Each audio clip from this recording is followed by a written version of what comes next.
একটি সরু জলপথ, মাত্র ৩৩ কিলোমিটার চওড়া, কোথাও মাত্র ২১ নটিক্যাল মাইল। কিন্তু এই সরু পথ দিয়ে প্রতিদিন প্রবাহিত হয় বিশ্বের ১/৫ তেল, প্রায় ২১ মিলিয়ন ব্যারেল। হরমুজ প্রণালী পৃথিবীর সবচেয়ে গুরুত্বপূর্ণ সামুদ্রিক চোক পয়েন্ট। এই প্রণালী বন্ধ হয়ে গেলে থেমে যাবে বৈশ্বিক শক্তি প্রবাহ, তেলের দাম আকাশ ছোঁয়া হবে রাতারাতি, অর্থনীতি কেঁপে উঠবে এশিয়া, ইউরোপ, আমেরিকা জুড়ে। কিন্তু কার হাতে এই নিয়ন্ত্রণ?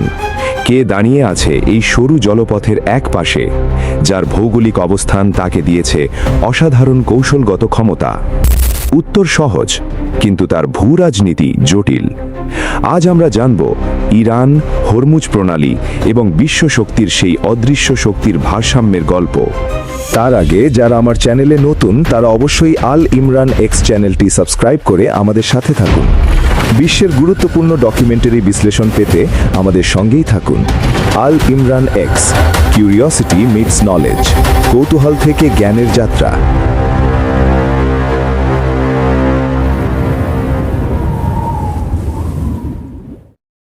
ইরান প্রাচীন পারস্যের উত্তরাধিকার বহনকারী একটি রাষ্ট্র। মধ্যপ্রাচ্যের মানচিত্রে এর অবস্থান কেবল ভৌগোলিক নয়, কৌশলগত। প্রায় ১.৬ মিলিয়ন বর্গ কিলোমিটার আয়তন, জনসংখ্যা প্রায় ৮৮ মিলিয়ন।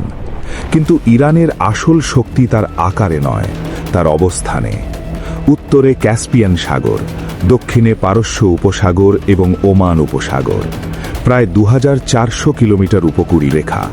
এবং সবচেয়ে গুরুত্বপূর্ণ, হরমুজ প্রণালীর উত্তর তীর সম্পূর্ণভাবে ইরানের ভৌগোলিক প্রভাব বলয়ে। কেশম, লারাক এবং আবু মুসা দ্বীপ। এই কৌশলগত অবস্থান ইরানকে দিয়েছে একটি গুরুত্বপূর্ণ সামুদ্রিক লেভারেজ। ভূগোল কখনো কখনো অস্ত্রের চেয়েও শক্তিশালী, আর ইরানের ক্ষেত্রে সেই শক্তির নাম হরমুজ। ইরানের কৌশলগত নীতি বুঝতে হলে বুঝতে হবে তার নেতৃত্ব কাঠামো। ইরান একটি ইসলামিক প্রজাতন্ত্র। এর রাজনৈতিক কাঠামো অনন্য। সর্বোচ্চ নেতা, supreme leader Ayatollah Ali Khamenei. দেশের সামরিক ও প্রতিরক্ষা নীতিতে তার চূড়ান্ত প্রভাব রয়েছে। তিনি তত্ত্বাবধান করেন Islamic Revolutionary Guard Corps, IRGC, ইরানের সবচেয়ে শক্তিশালী সামরিক প্রতিষ্ঠান। বিশেষ করে তাদের নৌবাহিনী, ছোট দ্রুতগামী নৌকা, সাবমরিন সক্ষমতা, সমুদ্র মাইন স্থাপনের ক্ষমতা। ইরানের প্রতিরক্ষা মতবাদ নির্ভর করে প্রতিরোধের কৌশলে। অসমমিতিক যুদ্ধ কৌশল, ব্যালিস্টিক মিসাইল সক্ষমতা, ক্রুজ মিসাইল ও ড্রোন প্রযুক্তি। এই সামরিক সক্ষমতা একটি স্পষ্ট বার্তা বহন করে: প্রতিরোধের মাধ্যমে শক্তির ভারসাম্য। ইরানের কৌশলগত অবস্থান বুঝতে হলে বুঝতে হবে তার রাষ্ট্রীয় পরিচয়ের শিকড়। ১৯৭৯ সালের ইসলামিক বিপ্লবের পর ইরান প্রতিষ্ঠা করে একটি ইসলামিক প্রজাতন্ত্র, যেখানে ধর্মীয় নেতৃত্ব এবং রাষ্ট্রীয় কাঠামো একসাথে মিশে আছে। ইরানের জনসংখ্যার প্রায় ৯০ থেকে ৯৫% শিয়া মুসলিম, যে বিশ্বব্যাপী মুসলিম জনসংখ্যার একটি গুরুত্বপূর্ণ অংশ। শিয়া ও সুন্নি মতবাদের পার্থক্য মূলত ইতিহাস ও নেতৃত্বের ব্যাখ্যায়, ধর্মীয় বিশ্বাসের মৌলিক ভিত্তিতে নয়। এটি বোঝা জরুরি যে মধ্যপ্রাচ্যের দ্বন্দ্ব শুধুমাত্র ধর্মীয় বিভাজনে সীমাবদ্ধ নয়। এটি ভূ রাজনীতি, সম্পদ নিয়ন্ত্রণ এবং আঞ্চলিক প্রভাবের জটিল সমন্বয়। ইরান তার শিয়া পরিচয় ব্যবহার করে আঞ্চলিক জোট গড়ে তুলেছে। ইরাক, সিরিয়া, লেবানন এবং ইয়েমেনের সাথে সম্পর্ক সেই প্রেক্ষাপটের অংশ। একে প্রায়ই বলা হয় শিয়া ক্রিসেন্ট। কিন্তু এই প্রভাব শুধু ধর্মীয় নয়, এটি সামরিক, অর্থনৈতিক এবং রাজনৈতিক। মধ্যপ্রাচ্যের জটিলতা বোঝার জন্য প্রয়োজন গভীর বিশ্লেষণ। বিভাজন নয়, বোঝাপড়াই স্থিতিশীলতার পথ। এবার ফিরে আসি হরমুজ প্রণালীতে। মাত্র ৩৩ কিলোমিটার চওড়া এই জলপথ বিশ্বের শক্তি প্রবাহের কেন্দ্রবিন্দু।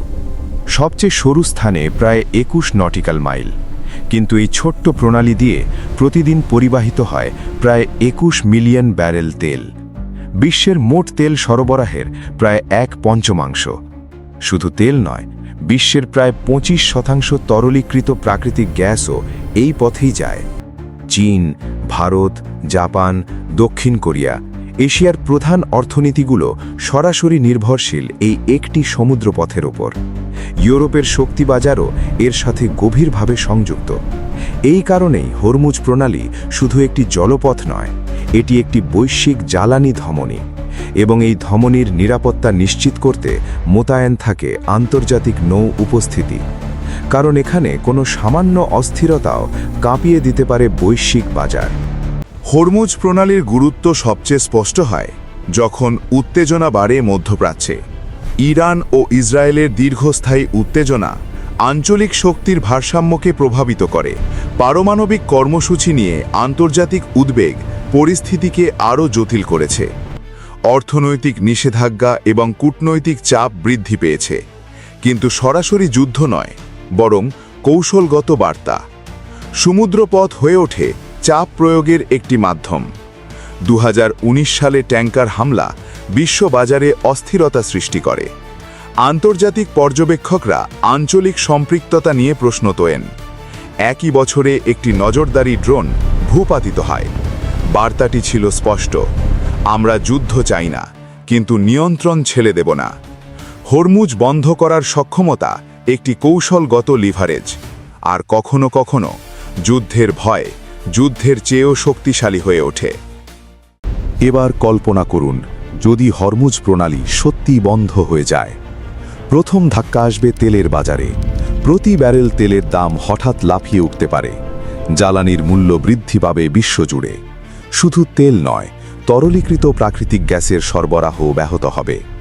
এশিয়া এবং ইউরোপের শক্তিনির্ভর অর্থনীতিগুলো পড়বে চাপে। শিপিং কোম্পানিগুলো বাধ্য হবে বিকল্প পথ নিতে। আফ্রিকার কেপ অফ গুড হোপ ঘুরে দীর্ঘ ও ব্যয়বহুল রুট।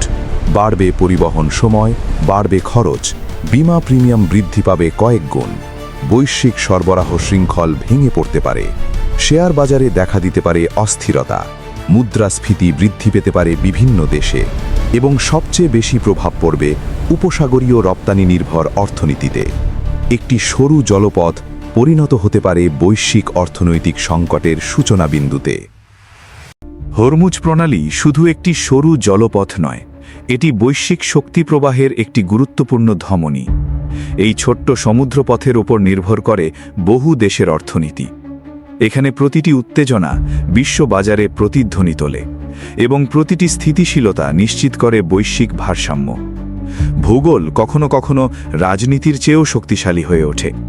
হরমুজ প্রণালী তার একটি স্পষ্ট উদাহরণ। একটি সংকীর্ণ জলপথ, কিন্তু তার প্রভাব বিস্তৃত পুরো পৃথিবী জুড়ে। আজকের বিশ্ব পরস্পর সংযুক্ত। এক অঞ্চলের সংকট অন্য অঞ্চলের অর্থনীতিকে প্রভাবিত করে। এই বাস্তবতা আমাদের মনে করিয়ে দেয়, স্থিতিশীলতা শুধু আঞ্চলিক নয়, এটি একটি বৈশ্বিক দায়িত্ব। আর সেই দায়িত্বের কেন্দ্রে রয়েছে একটি সরু জলপথ, হরমুজ প্রণালী।